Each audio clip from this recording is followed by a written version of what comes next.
Hello mga madam ko. Ngayong araw nga ay voice over muna natin itong hapunan ni madam.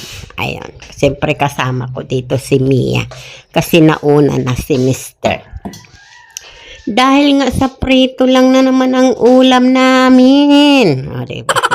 Tuwing magbibideo ako, natatapat lang naman talaga sa prito. Ayan. Dahil nga, syempre, pag nagbaboy, yari.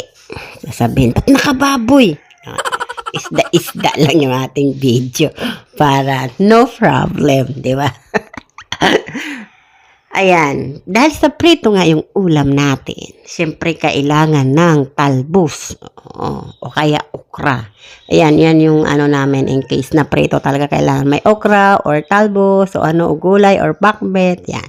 Dahil sa medyo sinipag si madam magluto, naglaga na lang siya ng dahon ng talbos ng kamote. Ayan, ang sarap niyan mga kamadam.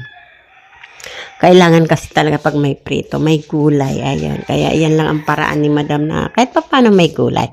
Pero siyempre tapos na si Mr. Jan kumain. Oo.